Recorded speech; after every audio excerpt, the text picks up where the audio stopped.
Hola, ¿qué tal? Soy Giovanni Sepúlveda y el día de hoy les traemos para ustedes un nuevo episodio de la temporada 19 de Sensor UABC. Algo que siempre se nos ha dicho en los medios de comunicación es que es muy importante cuidar de nuestra salud, y efectivamente eso es cierto. Sin embargo, por lo general siempre hacen alusión al cuidado físico. ¿Qué tal? Mi nombre es Brenda Mendoza y estaré acompañándolos en el episodio de hoy. Así es, Giovanni, si una parte de nuestro cuerpo nos duele o nos sentimos mal, naturalmente acudimos al médico. Esta es una práctica que forma parte del sentido común.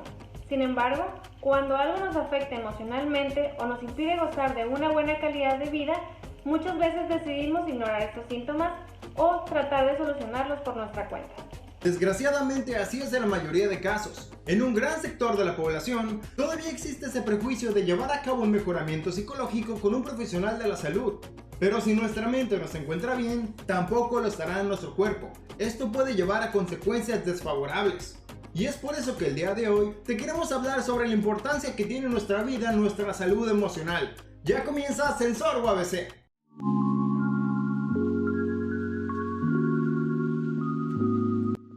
Hola y bienvenido a nuestra temporada 19 en Sensor. Espero que estés teniendo una muy buena tarde.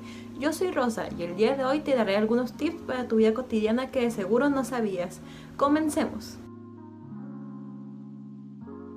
Seguramente más de una vez en tu vida has escuchado la palabra meditación.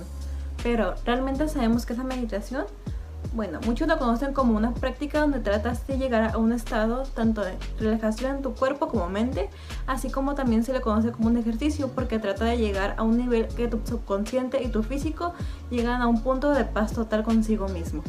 La meditación correcta es realmente con la que tú te sientas más a gusto, ya que si tratas de entrar a algún curso, ver tutoriales, realmente la técnica que tú uses y con la que te sientas conforme a tu horario, tu estilo de vida es la correcta para ti. Es preferible que tú mismo armes tus propios cursos, ya que de esa forma puedes adaptarse a tu horario, estilo de vida, trabajo, comida, etc. Ya que queramos o no, esto se influye bastante en nuestra vida cotidiana y sí se le tiene que dar un tiempo de vida. Como supondrás, hay bastantes técnicas, entre las más comunes es la respiración profunda, el saber qué zonas de tu cuerpo están más afectadas, así como incluso crear un mantra por ti mismo, pero también puede ser algo muy sencillo como salir a caminar, eso también entra en meditación o lo creas o no. La meditación no es famosa en vano, ya que como se mencionó anteriormente nos ayuda bastante en el aspecto físico como emocional y mental. En el aspecto mental nos ayuda bastante ya que nos ayuda a entendernos un poco mejor y también nos ayuda bastante a combatir contra el estrés, el insomnio y la ansiedad, así como también nos ayuda bastante a crear una mejor agilidad mental y una creatividad más activa. También en el aspecto físico nos ayuda bastante a detectar los dolores de nuestro cuerpo que por bastante tiempo quisimos ignorar. Aún a pensar de lo mencionado, mucha gente se mantiene escépticas, pero aunque no lo creamos, sí tiene un gran impacto en nuestra salud emocional y mental, ya que una vez que se realiza esta práctica nos ayuda a conocernos mejor a nosotros mismos y saber qué es lo que nos molesta de nosotros, así como lo que nos molesta de nuestro alrededor para saber cómo cambiarlo y empezar a hacerlo de una manera leve y que nos ayude a nosotros mismos más que nada. Realmente la meditación no es otra cosa que empezar a conocerte a ti mismo y a tu cuerpo y empezar a darle lo que necesita y lo que realmente tú necesitas. Créeme que es mucho más fácil de lo que parece. Espero que estos consejos te hayan sido de mucha ayuda. Hasta luego, nos vemos la próxima.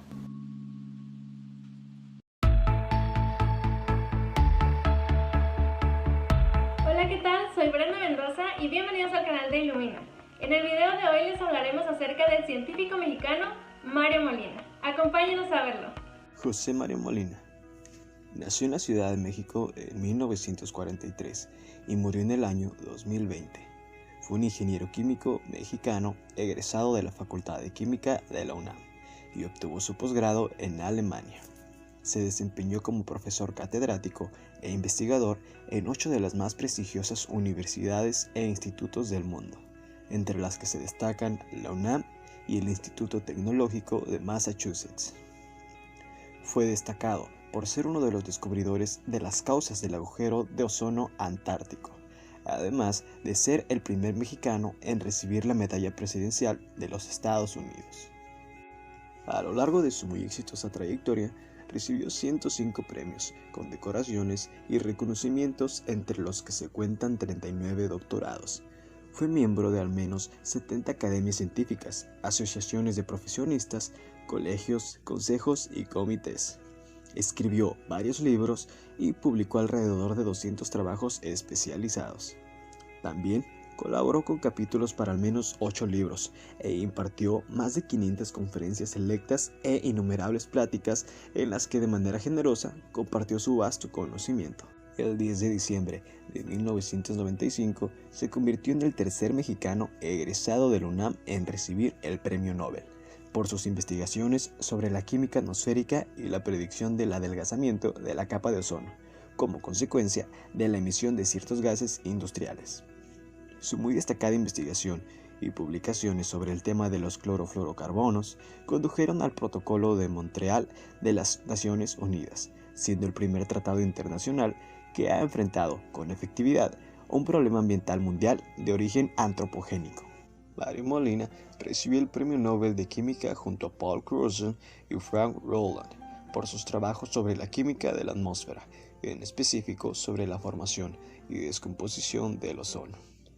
Con sus investigaciones, Mario Molina descubrió el agujero de la capa de ozono y predijo el peligro de los clorofluorocarbonos que son utilizados en los aerosoles industriales y domésticos.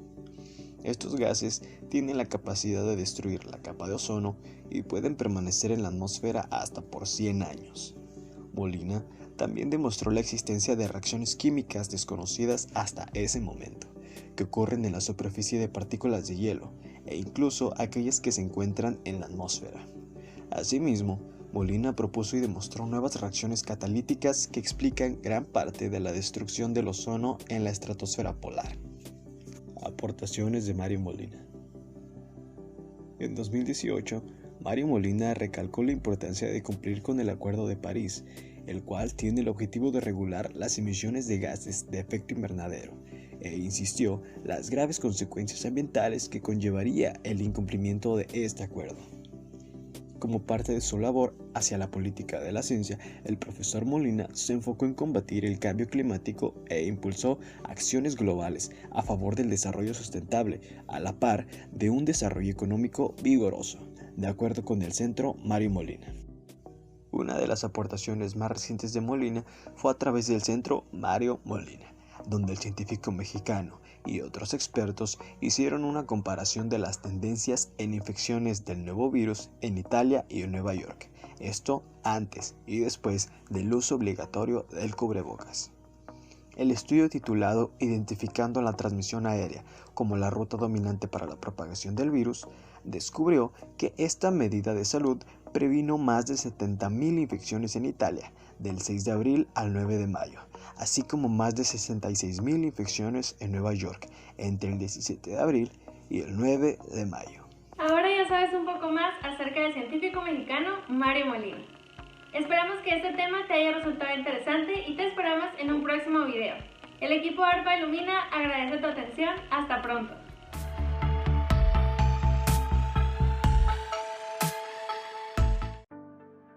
¿Sabías que?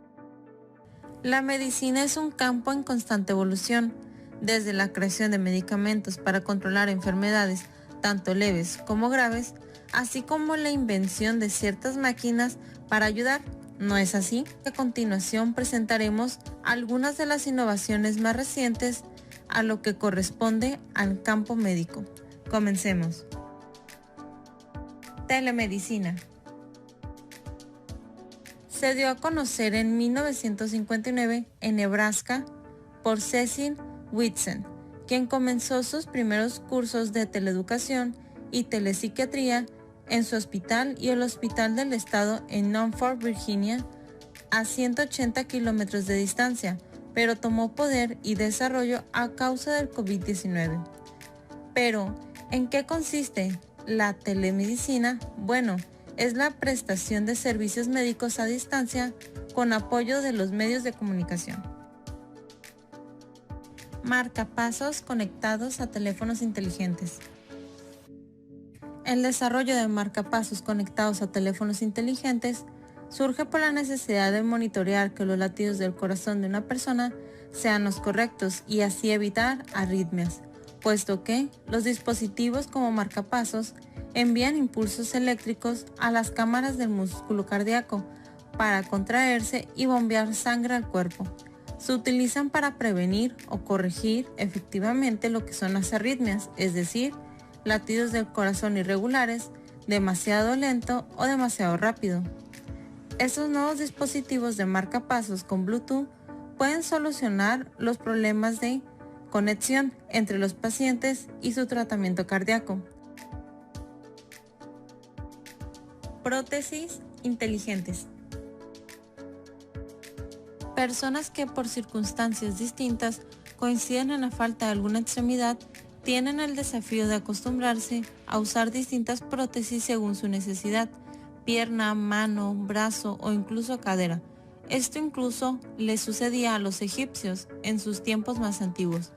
A pesar de la existencia de prótesis convencionales, durante la primera década del 2000, la idea de controlar una prótesis como una extremidad común empezó con el paciente Johnny Maffei, en el cual perdió una gran parte del brazo por causa del cáncer, hasta que en el 2009 fue la primera persona en usar un brazo biónico basado en algoritmos avanzados de reconocimiento de patrones, los cuales registran la actividad muscular para reproducir el movimiento con la prótesis. Este hecho fue logrado en la Universidad de Johns Hopkins en Maryland, Estados Unidos, financiado por Agencia de Proyectos de Investigación Avanzados de Defensa de los Estados Unidos, DARPA por sus siglas en inglés. Si este es el primer brazo, ¿cómo es el más reciente? Este brazo biónico fue creado en agencia ucraniana Sper Bionic por Dmitry Hazda, licenciado en medicina. Dicha prótesis funciona a base de la tecnología mioeléctrica, así como el brazo utilizado por Johnny Maffei, capturando las señales del cerebro a los músculos para así producirlos con precisión. Dichos datos son almacenados con la posibilidad de facilitar su uso por medio de una aplicación celular. Robots de compañía. Otra tendencia en medicina que puede incrementarse en este 2021 es el desarrollo de robots autónomos que sean capaces de funcionar como asistentes sanitarios. En este sentido ya hay un avance, pues en este año se utilizaron este tipo de robots en residencias de adultos mayores en el Reino Unido. Hasta ahora, los robots llamados Pepper todavía tienen limitaciones, pues solo realizan conversaciones muy rudimentarias que solo ayudan a mejorar la salud mental y a reducir la soledad de los adultos mayores. El proyecto suena prometedor, ya que se espera que en el futuro se desarrolle más la tecnología y se permita reemplazar a los cuidadores humanos por estos robots. El ser humano es innovador por naturaleza, y la medicina no escapa a esta esencial característica. La innovación es el modo de adaptación rápidamente a los cambios que sufre nuestro entorno y nuestras necesidades. Esperamos que estos avances en el campo de la medicina te hayan parecido interesantes.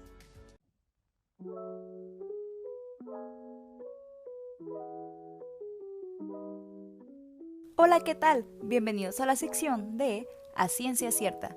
La cápsula del día de hoy es Adulto mayor, cambios morfofisiológicos y prescripción del ejercicio físico, en donde recapitularemos todo lo que se vivió en esta presentación, qué temas se abordaron y mucho más. Acompáñenme. ¿Cuáles fueron los temas de la conferencia impartida? La doctora Diana Aguirre Rueda comenzó la presentación explicando algunos conceptos básicos de la presentación, como el adulto mayor, envejecimiento y la aparición de enfermedades. También mencionó lo importante que es tener el conocimiento de todos estos conceptos, ya que todos pasamos por esta etapa. A continuación, un fragmento de la presentación. Con unos conceptos básicos poder entender o qué se le considera a una persona ser adulto mayor. Entonces ya la Organización Mundial de la Salud nos tiene pues un breve concepto en el cual pues encajan que toda persona mayor de 60 años en países de vía de desarrollo son los considerados los adultos mayores y de 65 años en adelante en países desarrollados. La fisiología del envejecimiento también fue uno de los temas presentados, donde se habló sobre los sistemas que se ven afectados y cómo esto sucede de una forma natural y normal. Además, se habló de la valoración de la condición física, junto con sus componentes y cómo benefician al adulto mayor. ¿Cuáles fueron los puntos más importantes de esta presentación? Algunos de los temas más importantes fueron la composición corporal en el adulto mayor, la limitación funcional y los ejercicios que se pueden realizar para fomentar la agilidad y diferentes capacidades. Veamos las consideraciones que nos menciona la doctora Diana. Ejercicio les vamos a poder aplicar, entender el ejercicio físico como un tratamiento no farmacológico y que realmente llega a ser un reto para profesionales en ciencias de la actividad física y el deporte. Tener en cuenta bastante estos conocimientos y todo eso que podemos aplicar a niños, adultos, adolescentes, también se los podemos aplicar al adulto mayor, siempre y cuando tengamos en cuenta cómo es que nos llega el adulto mayor y adecuarle. Realmente lo que hacemos es ajustar el ejercicio físico para el adulto mayor. Estas conferencias se pueden relacionar con los alumnos de diferentes formas, ya sea por alguien que esté estudiando alguna carrera relacionada, como lo es la licenciatura de nutrición, medicina o la carrera de deportes, o si solamente algún cimarrón quiere saber más de este tema.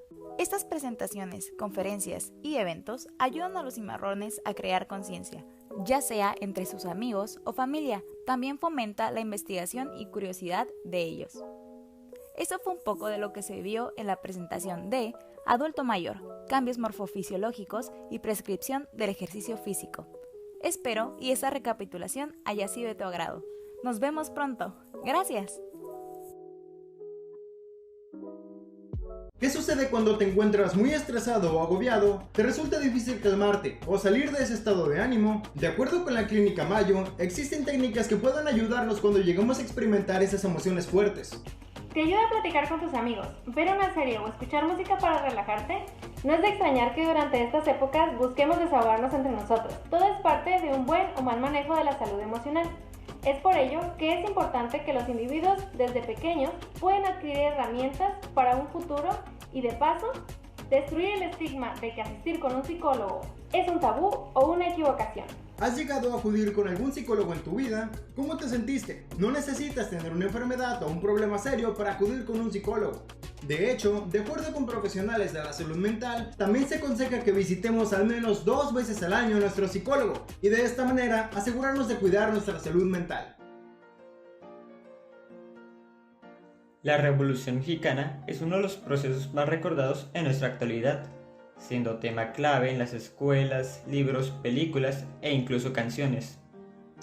Cuando se nos menciona a la Revolución Mexicana, a menudo se nos vienen a la mente personajes como Pancho Villa, Emiliano Zapata, Francisco I. Madero y Venustiano Carranza, a los cuales se les relaciona en una causa común contra la dictadura de Porfirio Díaz y Victoriano Huerta. Sin embargo, los objetivos e ideales de estos individuos no solo variaban, sino que llegaban a chocar entre sí, lo que provocó que el conflicto se extendiera a más de 10 años. Y sobre esto hablaremos el día de hoy. Veremos brevemente cuáles eran los objetivos de los principales protagonistas de la Revolución Mexicana. Empecemos con aquel que popularmente se considera la persona que inició el movimiento revolucionario en contra de Díaz. Hablo de Francisco I. Madero, autor del Plan de San Luis Potosí y presidente de México luego de que Porfirio Díaz sale de la presidencia.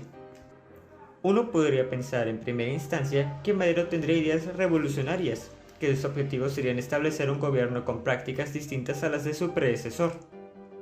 Sin embargo, lo que Madero principalmente buscaba era un cambio de personal en los cargos públicos, que existiese un proceso democrático.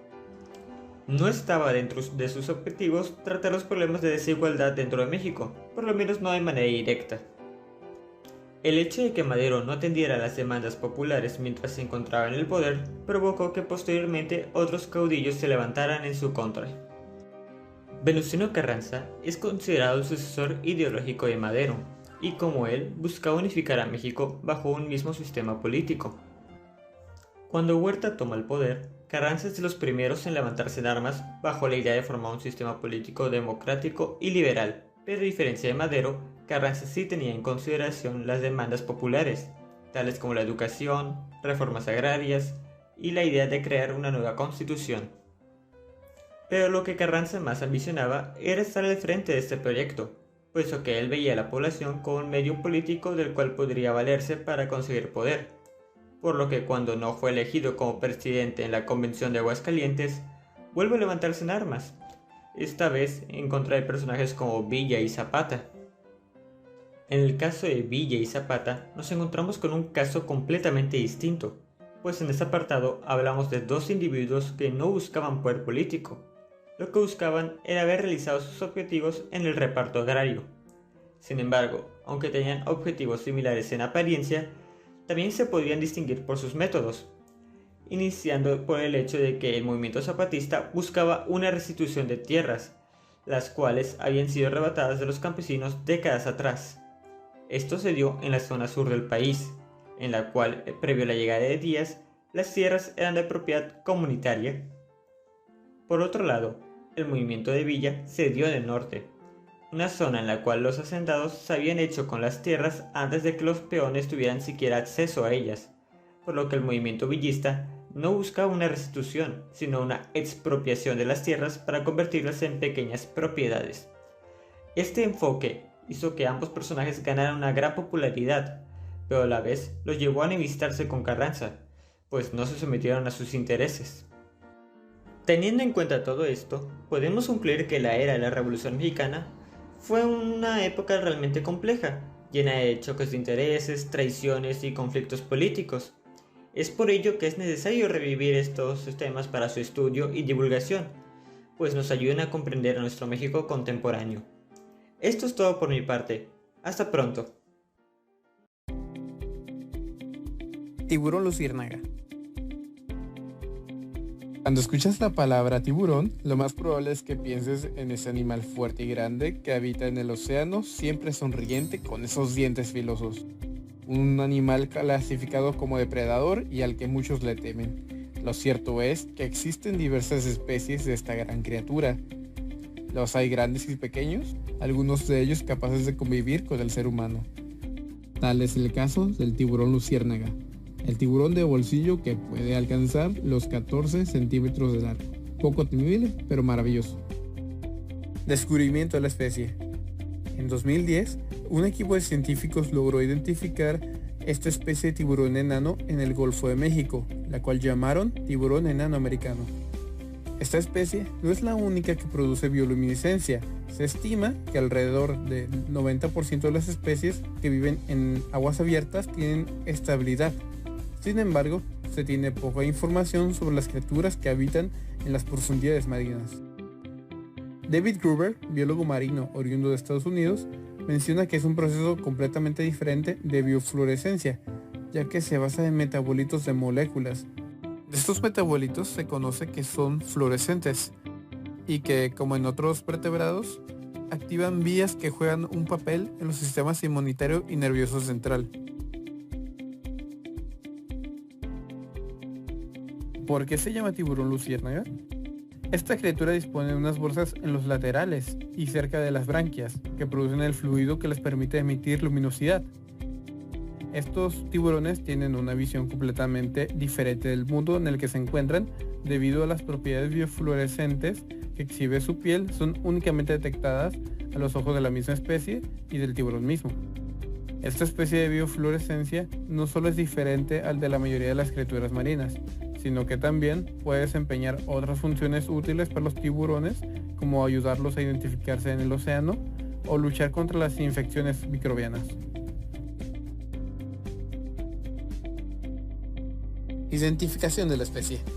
La investigación de esta especie requirió de la examinación de las características externas de un espécimen con el apoyo de un microscopio de disección. Tomaron fotografías, imágenes radiográficas y tomografías computarizadas. Las imágenes más sofisticadas de las características internas del tiburón se tomaron en el Laboratorio Europeo de Radiación Sínchrotron, SRF por sus siglas en inglés, en Grenoble, Francia. Entonces, ¿qué es la bioluminiscencia? La bioluminiscencia es un proceso que se da en algunos organismos vivos, en donde se crea una reacción química que produce luz. Existe una gran variedad de organismos que emiten luz, entre ellos algunas bacterias, hongos, insectos, crustáceos, moluscos y peces. Con este descubrimiento, el investigador Henrik Barth, director del Instituto de Biodiversidad en la Universidad de Tulane, afirma que él mismo pone de manifiesto que queda mucho por conocer del Golfo de México. Dicho esto, espero que la anterior información haya sido de su interés. Hasta la próxima.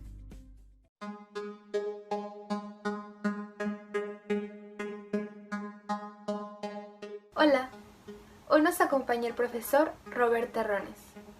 Él es entrenador del equipo de natación en UABC Campus Mexicali. Nos da mucho gusto contar con su presencia. ¿Cuántas personas son las que integran el equipo de los chicos que van a participar en los Juegos CONADE? Okay, ahorita tenemos, son 5 jóvenes. Ahorita tenemos a César Hernández, Carla López Estrada, Sebastián Olivas y Emiliano Ortiz. También tenemos a Alejandra Ortiz. Esos son los atletas que ahorita conforman nuestro grupo que nos va a representar en los Juegos CONADE. Pero también estamos trabajando algunos días con los niños pequeños que se pueden ser que son nuestra base del equipo, que vamos a ir haciendo el mismo trabajo para poder llegar a tener representantes aquí del estado en un futuro. Considerando el periodo de aislamiento, ¿ha habido alguna forma especial en la que se han llevado a cabo los entrenamientos? Sí, por ejemplo, la restricción de las entradas a los recintos deportivos, o antes de que nos dejaran volver a entrenar, tuvimos que estar realizando el trabajo pues por Zoom o por Meet y estar adaptando los ejercicios. ¿Qué es lo que usted más disfruta de ser entrenador? Creo que disfruto mucho el poder servir a alguien, o sea, también acompañar a los muchachos durante este desarrollo. Creo que son los viajes de conocer a otras personas, otro tipo de entrenamientos, que los muchachos también convivan con otros nadadores y que vayan teniendo ese carácter y esa formación, ser parte de su formación, porque también nosotros en el grupo buscamos que sea una formación integral. Le decimos que la vida deportiva es muy padre, pero también ellos que tienen que tener su vida estudiantil y académica, y también obviamente que tienen que ser buenos ciudadanos. ¿Algún consejo que quiera dar a aquellos deportistas que se han encontrado con esta dificultad del entrenamiento virtual? Primero que nada, que no se desesperen, ¿no? Recuerden que poco a poco nos vamos a ir reintegrando, obviamente siguiendo los protocolos de seguridad que nos da el sector salud y otras instancias, tanto aquí en Baja California como en otras partes del país, y que también hablen con sus entrenadores y que modelen entre los dos una estrategia para no perder el estímulo de que tal vez ahorita por las circunstancias se retrasó un poco. Muchas gracias, eso sería todo por nuestra parte, un placer contar con su presencia. Para mí también es un placer que poder estar compartiendo un poco las experiencias y pues espero ya regresando de los Juegos CONADE poder darles algunos de los detalles de nuestra participación ahí. Entonces, ya lo sabes, el cuidar de nuestra salud mental no debe ser un tema tabú. Al cuidarnos y acudir con profesionales, podemos encontrar la estabilidad mental que necesitamos para estar en paz con nosotros mismos y con las personas que nos rodean. Muchas gracias por sintonizarnos el día de hoy. Esperamos que los temas presentados hayan sido de tu agrado. No olvides que puedes sintonizarnos todos los domingos a la 1:30 de la tarde por Síntesis TV. Además, si te llegaste a perder del estreno, puedes ver la repetición todos los miércoles a las 10 de la mañana por el mismo canal. También te recordamos que puedes seguirnos a través de nuestras redes sociales para encontrar contenido especial sobre los próximos episodios de la temporada, así como información de nuestra universidad. Nos encontramos como Sensor UABC en Facebook y en Instagram. Asimismo, si te perdiste de algún episodio de la temporada pasada, puedes encontrarlo en nuestro canal de YouTube con el mismo nombre, Sensor UABC. Eso es todo por el episodio del día de hoy. Hasta la próxima semana.